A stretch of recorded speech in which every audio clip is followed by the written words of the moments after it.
Welcome to Podcast Learn and Fun. Let's start today's journey of learning. Have you ever tried to solve an equation and it's like you hit a wall? Like the numbers we use every day just aren't enough. Yeah, it's like you need to expand what you think of as a number. Exactly. So what do we do? Well, that's where these things called complex numbers come in. They're kind of like an extension of the numbers we normally use, the real numbers. They can help us solve those tricky equations that just don't have solutions with normal numbers. That makes sense. So how do these complex numbers, what are they made of? Okay, so they have two parts. One part is a real number, like the ones we use all the time. And the other part, well, it's called the imaginary part. This part uses something called the square root of -1, and we use the letter I to show it. Wait, the square root of -1? That sounds kind of like, well, imaginary. Yeah, it might seem strange at first, but it's really important idea in math, and it lets us do all sorts of cool things. Okay, I'm intrigued. But how can we actually picture these complex numbers? They sound pretty abstract. Well, we use something called the complex plane. It's like the graphs you might have seen before, with the X and Y axes. Yeah, I remember those from school. It's kind of like that, but with a twist. We use the vertical axis, the gray axis, to show that imaginary part of the complex number. So we can actually plot a complex number on the graph, just like you'd plot a regular point. And that helps us understand them visually. So it's not just numbers on a line anymore. It's like they exist in space, like they have a shape. Yeah, exactly. And just like any point on a graph has a distance from the center and an angle, well, each complex number also has a modulus and an argument. A modulus and an argument. Those sound pretty mathematical. They are, but think of it like this. The modulus is the distance from the center of the graph, the origin, to that complex number. Like how long the line would be if you drew a straight line from the center to the complex number. Okay, so the modulus is like the length of a line. What about the argument? The argument is the angle that line makes with the horizontal axis, the x-axis. So it kind of tells you the direction the complex number is pointing in. So it's like these complex numbers are little arrows pointing out from the center, each with a length and a direction. You got it. And that leads us to another cool way to represent complex numbers, the polar form. Instead of using the real and imaginary parts, we can use the modulus and argument to describe the complex number. So it's like we're switching from describing the complex number using its coordinates on the graph to describing it using its length and direction. Right. And this polar form, it really comes in handy when we're multiplying or dividing complex numbers. It simplifies things a lot.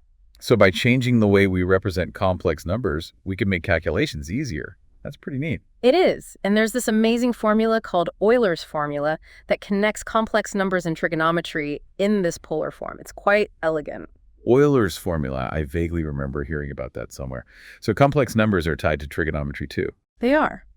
Now, let's talk about something called a complex conjugate. Every complex number has one. You get it by just changing the sign of the imaginary part.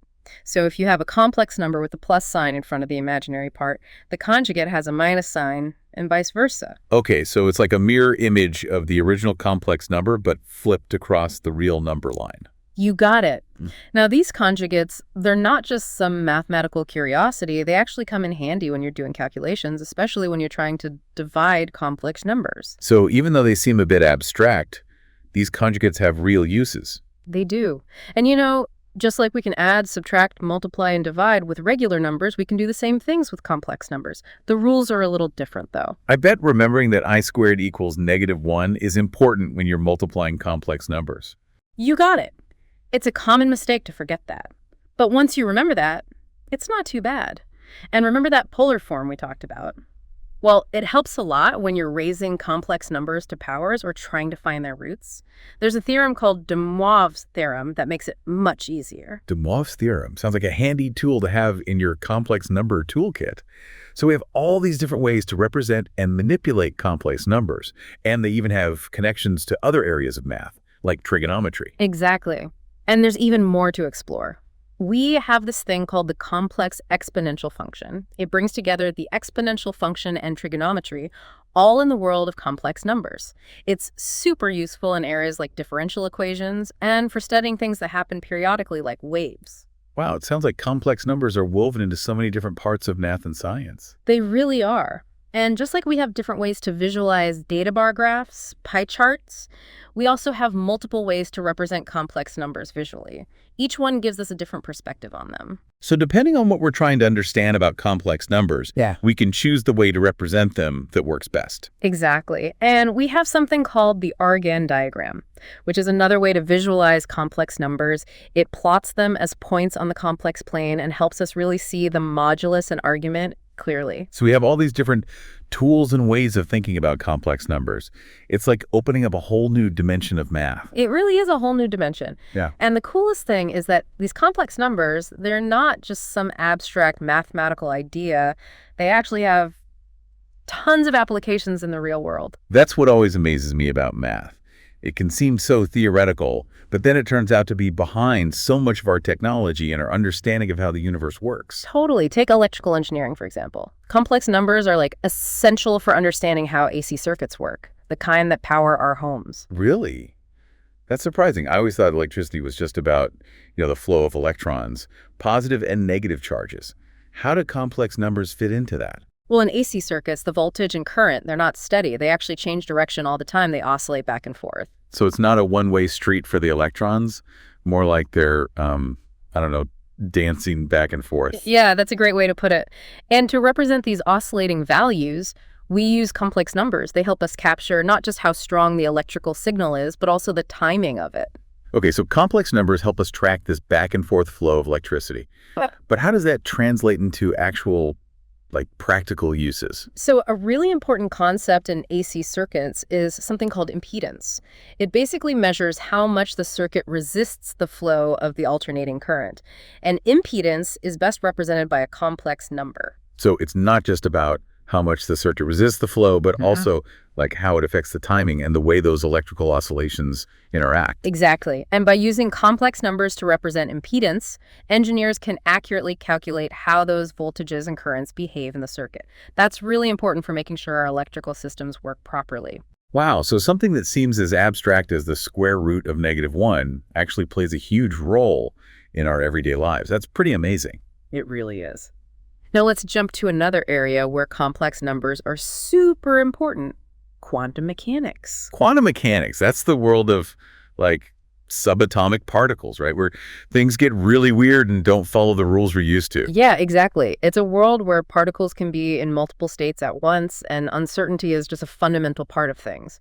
And to navigate this world, physicists rely heavily on complex numbers. Okay, I'm ready to have my mind blown. So how do complex numbers help us understand this crazy quantum world? So in quantum mechanics, we describe the state of a particle using something called a wave function.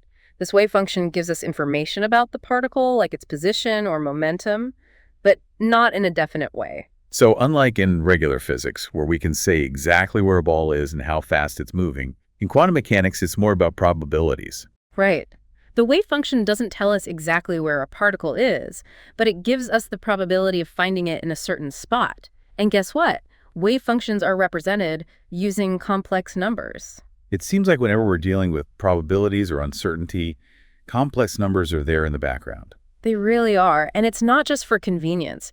Using complex numbers in quantum mechanics is essential to capture the way particles behave. So it's like complex numbers are the language we need to speak to the quantum world, a language that includes uncertainty and probabilities as basic elements. Exactly. And they help us make sense of things that seem to defy logic in the quantum world, where things aren't so clear-cut. This is amazing. I'm starting to see that complex numbers are way more than just some mathematical curiosity. What other areas do they have an impact on? Oh, they pop up all over the place. For example, in control theory, which is all about designing systems that can control or regulate something else. Think of the autopilot system in a plane. So these are systems that can automatically adjust and make corrections, right? Keeping things on course. Yeah, exactly. Like keeping a plane flying smoothly even when there's wind and all sorts of other factors trying to throw it off course. And complex numbers are super useful for designing those kinds of systems. It sounds like it would be incredibly complex to design a system that can handle all those changing conditions. It is.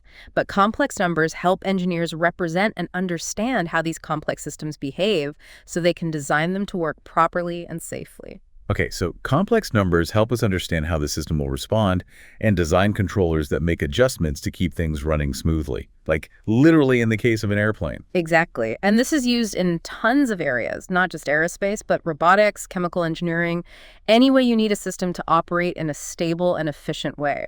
It's fascinating how something as seemingly abstract as complex numbers ends up being the hidden force behind so much of our technology. Totally. Now let's look at another area where they're super useful, signal processing. Signal processing. So that's like analyzing and working with signals like audio recordings, images, that kind of thing. Yep. It's about getting meaningful information out of those signals. And complex numbers provide a really powerful way to represent and work with them, especially when you're dealing with oscillations and frequencies. So if we're talking about something like analyzing a music recording, complex numbers can help us break it down into the different frequencies, like figuring out which notes and instruments are present. Exactly. We can use a tool called the Fourier transform, which uses complex numbers, to break a signal down into its individual frequency components. This lets us see the hidden patterns in the signal, filter out noise, and even compress the signal for storage or transmission. It's like complex numbers give us a backstage pass to the world of signals, allowing us to manipulate the very essence of sound and images. That's a great way to put it. And it goes way beyond just audio and images. They're used in radar, communication systems, medical imaging, pretty much anywhere understanding signals is important. It's amazing to think that a concept, starting with the square root of -1, ends up having such a big impact on so much of the technology we rely on. It shows you how interconnected all these different areas of knowledge really are. Now let's dive into fluid dynamics, which is the study of how liquids and gases behave. Fluid dynamics. That seems pretty different from signal processing or quantum mechanics. It is a different field, but that's the cool thing about math. It's everywhere. And complex numbers, well, they give us a great way to describe and analyze the motion of fluids, especially when those fluids are moving in complex ways. Think of things like whirlpools or turbulence. So like the swirling patterns you see in water or the way air flows over a plane's wing. Exactly. It's not simple, smooth motion. And to understand these complex motions, we use complex numbers. They let us represent the velocity of the fluid at every point, so we can see both the speed and direction. So it's like every point in the fluid has its own little complex number compass, telling us where the fluid is going and how fast. Right, and then we can use powerful mathematical tools to analyze the flow, figure out how it's going to behave, and even design things that can work with the fluid in a specific way. It sounds like complex numbers help us tame the unpredictable world of fluids. They help us design more efficient airplanes and safer bridges and all sorts of things. Yeah, they do. They give us a way to describe and analyze that complicated dance of fluids, which leads to all kinds of improvements. It's incredible how something that seems so abstract can have such a big impact on how we understand nature and build better technology. It really shows you the power of math. Now, how about we look at something really cool? Let's talk about how complex numbers are used to create fractals. Fractals, those are those amazing shapes with the intricate repeating patterns. I've always been fascinated by them. How do complex numbers create these crazy, beautiful structures? Well, they're the mathematical engine behind many of the most famous fractals, like the Mandelbrot set and Julia sets. Imagine a simple equation with complex numbers. Something like z squared plus c, where z is a complex number that changes, and c is a fixed complex number. Okay, so a simple equation using complex numbers. What do we do with it to make a fractal? We start with a certain value for z, and then we plug it into the equation. Then we take the answer and plug it back into the equation. We keep doing this over and over again. It's called iteration. So it's like the equation is feeding on itself, generating a whole sequence of complex numbers. Exactly. And for certain values of that fixed number c, this process creates these incredibly detailed patterns we call fractals. So a simple equation, repeated over and over again in the world of complex numbers, gives us these amazing visual structures. It's kind of mind-boggling. It really is. And what's even cooler is that these fractals are often self-similar. That means if you zoom in on a part of the fractal, you'll see the same patterns repeating at smaller scales. It's like an endless hall of mirrors, the same patterns echoing over and over. Yeah, exactly. And this self-similarity isn't just a mathematical quirk. We see it in lots of natural phenomena like coastlines, snowflakes, tree branches. Wow, so complex numbers not only help us understand nature, but they can also create patterns that mimic the beauty and complexity we see in the world around us. It's like they hold a key to some hidden order within all the apparent chaos. So what about the Mandelbrot set? That's the most famous fractal, right? The one with the heart shape and those crazy swirling arms. What makes it so special? The Mandelbrot set is basically a map of all the points on the complex plane where that iterative equation, z squared plus c, stays bounded.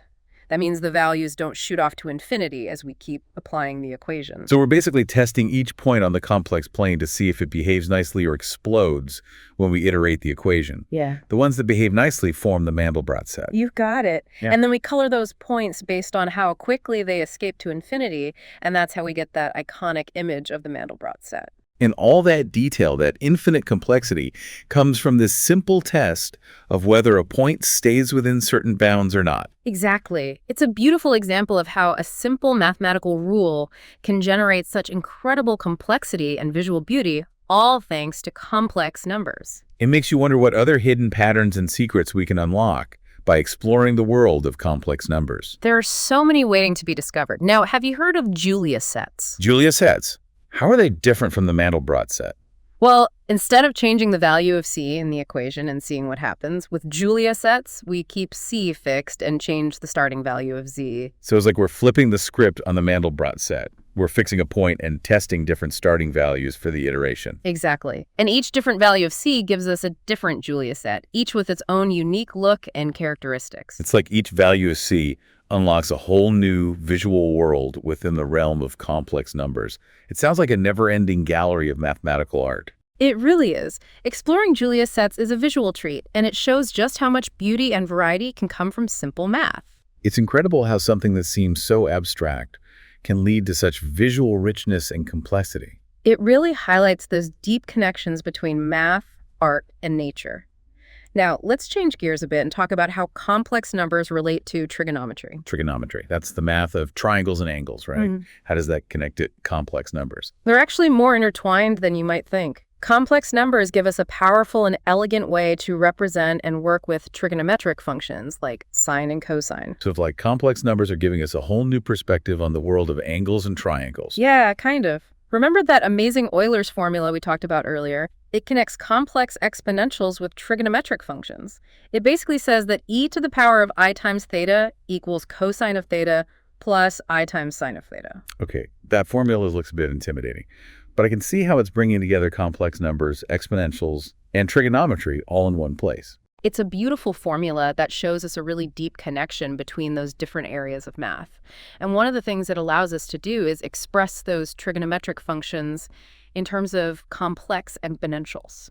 So instead of working with sine and cosine directly, we can use complex exponentials. Why would we want to do that? It turns out to be incredibly useful in many areas, especially when you're dealing with things that oscillate, like waves, or things that rotate.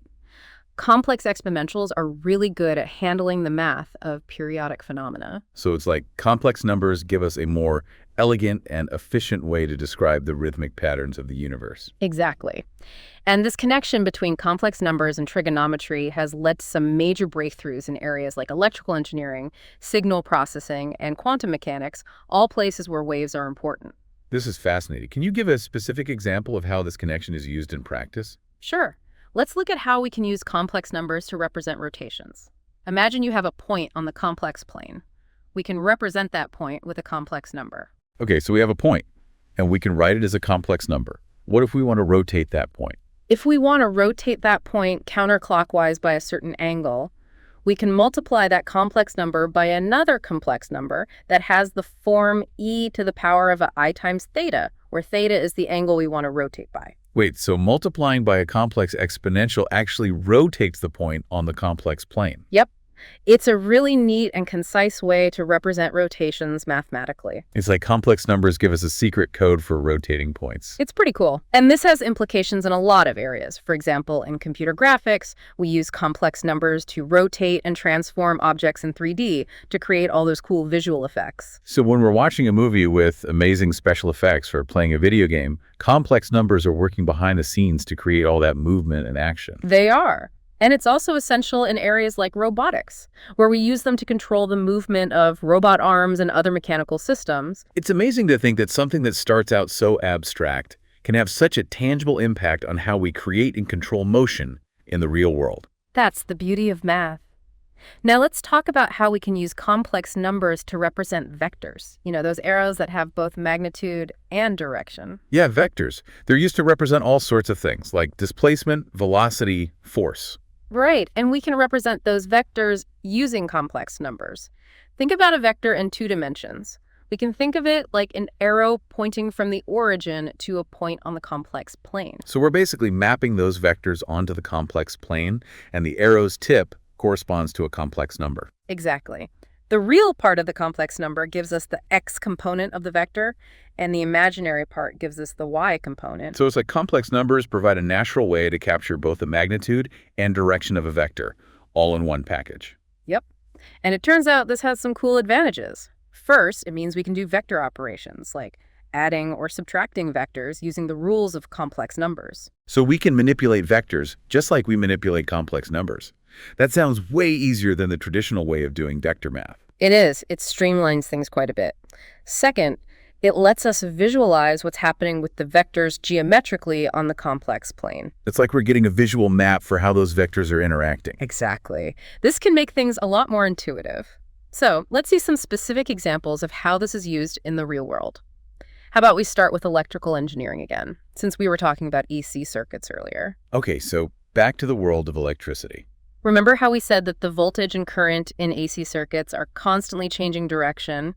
Well, to represent these quantities, we use something called phasors. Phasors, what are those? Think of them like rotating arrows. They capture both the amplitude, which is how strong the signal is, and the phase, which tells you about the timing of the signal. So each phasor is like a spinning arrow that shows you how the voltage or current is changing over time. You got it. And you probably won't be surprised to hear that we represent these phasors using complex numbers. It seems like whenever something is rotating or oscillating, complex numbers are the perfect tool to describe it. They really are. Now, using complex numbers to represent phasors makes it much easier for engineers to analyze AC circuits. They can add, subtract, multiply those phasors using the familiar rules of complex arithmetic. So it's like complex numbers provide a shortcut for doing calculations with these rotating vectors. Yeah. That makes designing circuits much easier. Exactly. And that leads to more efficient and reliable electrical systems, which is important for all of us. It's incredible to see how complex numbers help connect abstract math with the very practical world of electrical engineering. They're making our modern lives possible. They really are. It's a great example of how mathematical tools can help us understand and solve real problems. Now, let's shift to physics for another example. Remember how we talked about vectors representing things like displacement, velocity, and force? Yeah, they're like the arrows that show us how things are moving and interacting in the physical world. Right. And in a lot of cases, using complex numbers to represent those vectors can make calculations simpler and give us a deeper understanding of what's going on. So it's like complex numbers give us a more elegant and powerful way to describe those quantities. Exactly. For instance, in mechanics, which is all about studying motion, we often use complex numbers to represent the position, velocity, and acceleration of objects that are moving in 2 dimensions. So instead of thinking about a vector as having separate x and y components, we can represent it as a single complex number that captures both the magnitude and direction. You got it. And by representing them as complex numbers, we can use all those tools from complex arithmetic to analyze the motion, figure out trajectories, and see how objects will behave under the influence of forces. It's like we're getting a more powerful lens to view the way things are moving. That's a great way to put it. And this approach is especially helpful when you're dealing with oscillations or circular motion, because complex numbers can really capture the periodic nature of those motions. So if we're talking about a pendulum swinging back and forth or a planet orbiting the sun, complex numbers can simplify the math and reveal the underlying patterns. Exactly. Now, how about we dive into electromagnetism for a bit and see how complex numbers and vectors are used to understand electromagnetic waves? Okay, I'm ready to ride those electromagnetic waves. Yeah. How do complex numbers come into play? Well, you know how light and radio waves are examples of electromagnetic waves, right? These waves are transverse waves, which means the electric and magnetic fields are oscillating perpendicular to the direction the wave is traveling. So it's like those electric and magnetic fields are doing a synchronized dance as the wave zips through space. That's a great visual. And to represent these oscillating fields, we use, you guessed it, complex numbers and vectors. I'm sensing a pattern here. Complex numbers are the go-to tool whenever we're dealing with oscillations, whether it's electricity, particles, or fields. They really are. Now remember that those electric and magnetic fields are vector quantities, so they have both magnitude and direction.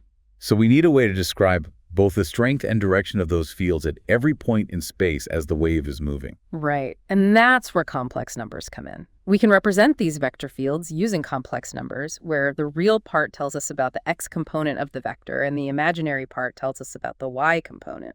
It's like every point in space has its own little complex number compass, telling us the direction and strength of the electric or magnetic field. Exactly. And by using complex numbers this way, we can describe how those electromagnetic waves are propagating in a very concise and elegant way. It's like complex numbers are the mathematical script that tells the story of how those electric and magnetic fields are dancing together to create light and other electromagnetic waves. I like that analogy. And this mathematical framework has given us incredible insights into the nature of light, radio waves, and all those other forms of electromagnetic radiation. It's led to all kinds of technologies like radio, television, and wireless communication. It's amazing to think that something that starts with the square root of -1 can have such a huge impact on how we understand the universe and how we communicate with each other. It really does show you how interconnected different areas of knowledge can be. Now, let's go back to quantum mechanics for a bit and talk about how complex numbers help us understand the spin of particles. Spin? I thought particles were like tiny points. How can they spin? The word spin can be a little misleading. It's not like a spinning top or anything like that. It's more like an intrinsic property of particles, like their mass or charge. So it's a quantum property that doesn't really have a counterpart in the everyday world, something unique to the quantum realm. Exactly. And to describe this spin, we use, you guessed it, complex numbers. They're like the go-to tool for all things quantum. They're a natural fit for describing the strange and counterintuitive world of quantum mechanics. Okay, so how do complex numbers actually describe spin? What's the math behind it? So the spin of a particle can only take on certain specific values. We call this quantization. And to represent these different spin states mathematically, we use something called spinors. Spinors. What are those? They're kind of like vectors, but their components are kind of complex numbers. So each spin state has its own complex vector. And those vectors capture all those quantum weirdness of spin, like the fact that a particle can be in multiple spin states at once. Exactly. These complex spinors allow us to describe the behavior of spin in the quantum world, which is quite strange and doesn't follow the rules of classical physics. It's like the spin of a particle is like a coin that can be both heads and tails at the same time, and complex numbers are the language we need to describe that. I like that analogy. Now, this concept of spin has some really important consequences for how matter behaves. Have you heard of the Pauli exclusion principle? The exclusion principle. I think I've heard it has something to do with electrons in an atom not being able to be in the same state. You got it. It basically says that no two fermions, which are particles with a half-integer spin, can occupy the same quantum state at the same time. So it's like each electron in an atom needs its own unique spot, and those spots are defined by the electron's quantum state. That's a good way to think about it. And this principle has huge implications for the structure of atoms and the way matter behaves. It explains why electrons in atoms are arranged in different energy levels, forming those shells you might have learned about in chemistry. So the Pauli exclusion principle, which comes from the spin of particles, is actually responsible for the way atoms are organized, which then determines how elements behave and interact with each other. Exactly. It's a fundamental principle of nature, and the fact that we can describe it using complex numbers is pretty amazing. It's mind-blowing to think that something as abstract as spin, represented by complex numbers, has such far-reaching consequences for the world around us. It really does show you the interconnectedness of everything. This whole journey through the world of complex numbers has been incredible. They seem to be everywhere, from tiny particles to the vastness of space. It's been an amazing journey. They're like a fundamental language of the universe, helping us understand everything from the behavior of tiny particles to the flow of fluids and the patterns of fractals. They're a powerful tool for understanding nature and building new technologies. Their elegance and versatility make them a really fascinating area of study. Thank you so much for taking us on this deep dive. It's been a real eye-opener. It's been my pleasure. There's always more to explore with complex numbers. Like, did you know they even play a role in understanding and manipulating light? Okay, let's shed some light on that connection. We've talked a lot about waves, electricity, quantum mechanics, fluids. So does light fit into that picture too? Absolutely. Light is an electromagnetic wave. It's a wave of electric and magnetic fields that are oscillating, and it travels through space super fast. So it's those dancing electric and magnetic fields again, but this time they're moving at the speed of light. Exactly. And to describe those fields and how they behave, we use, you guessed it, complex numbers. They really are the go-to tool for anything that oscillates. But light is a bit different from, say, water waves or sound waves, right? Right. One of the really interesting things about light is its polarization. That refers to the direction the electric field is oscillating in. Polarization. I know polarized sunglasses are supposed to reduce glare, but I don't really get what it means for light to be polarized. Okay, so imagine a light wave coming towards you. If the electric field is oscillating up and down, we say the light is vertically polarized. If it's oscillating side to side, we call it horizontally polarized. So it's like the electric field is doing a particular dance move, and the polarization tells us which way it's moving. Perfect analogy. And to represent that polarization mathematically, we can use complex numbers. They give us a concise way to describe how the electric field is oriented. So complex numbers are like the choreography for those light waves, telling us how the electric field is wiggling and jiggling. I like that. Now, this polarization thing, it's really important in all sorts of fields, like optics and telecommunications. For example, those polarized sunglasses work by blocking light that's polarized in a specific direction. That's how they reduce glare. So they're like a filter for light waves, only letting certain dance moves through. And I've heard that in telecommunications, we can use polarization to send multiple signals over the same fiber optic cable. Is that right? Yeah, that's right. We can use different polarizations of light to send different signals at the same time over the same fiber optic cable. It's like sending multiple messages using different dance styles. That's so clever. It seems like there are endless applications for polarization. Are there any other cool examples? Definitely.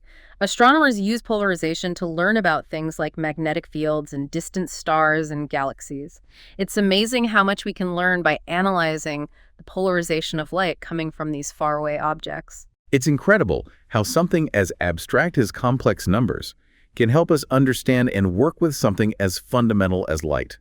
It's led to all sorts of technological advances and helps us unlock secrets of the universe. It really shows how powerful math can be.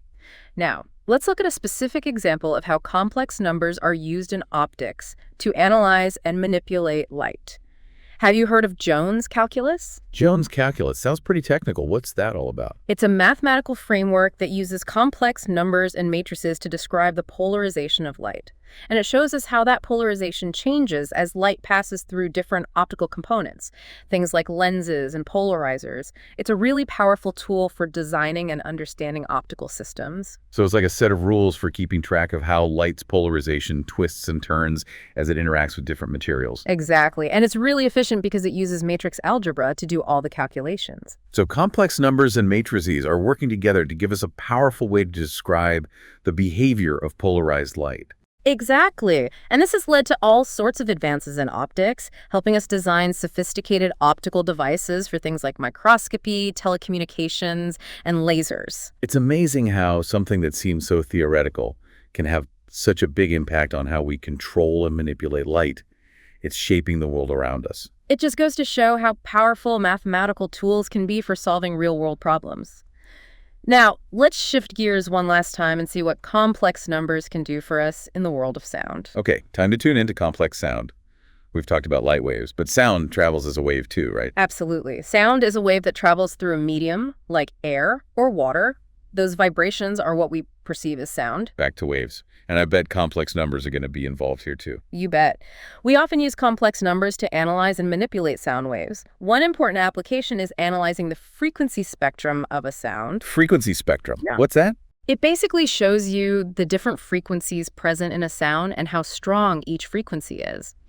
Think of listening to a piece of music. You hear a bunch of different notes, each with its own frequency. The frequency spectrum would show you all those frequencies and how intense each one is. It's like a fingerprint for the sound. So we're breaking the sound down into its basic building blocks of frequencies. Exactly. And to do that, we use the Fourier transform, which relies on complex numbers. It lets us represent a sound wave as a sum of complex exponentials, each one representing a different frequency. So once again, complex numbers help us unlock the secrets hidden within waves. This time, it's the frequency makeup of sound. What can we actually do with this information? Well, this complex representation of sound allows us to do all sorts of things to it. We can adjust the strength of different frequencies, filter out noise, and even create special audio effects. It's like having a mixing board for sound, but using math. Perfect analogy. In music production, for example, sound engineers use equalizers, which let them adjust the different frequency ranges in a recording to get a specific sound. Complex numbers are at work there. So complex numbers are the secret ingredient behind those awesome mixes we hear on our favorite albums. They play a big part. They allow for really precise control over the sound. Now, how about we talk about spatial audio? Have you heard of that? Spatial audio, yeah, I've heard about it, especially with virtual reality and 3D sound becoming more popular. Yeah. It's about making sound more realistic and immersive, right? Exactly. And guess what plays a big role in spatial audio systems? I think I know where this is going. Complex numbers. You got it. We use them to represent the position and direction of sound sources in 3D space. So instead of just hearing sounds in stereo, left and right, we can actually perceive them as coming from all around us, like we're actually in the environment? Exactly. Complex numbers let us encode the spatial information of the sounds so we can create those really immersive audio experiences. It's like complex numbers are painting a 3D soundscape all around us. That's a great way to think about it. This technology is changing how we experience sound, especially with VR, gaming, and home theaters. This has been an incredible journey. It seems like no matter where we look, from the tiny world of quantum mechanics to the vastness of space, complex numbers are there, playing a crucial role. They really are a fundamental language of the universe, essential for describing everything from the behavior of tiny particles to the way fluids move, how light travels, and the intricacies of sound.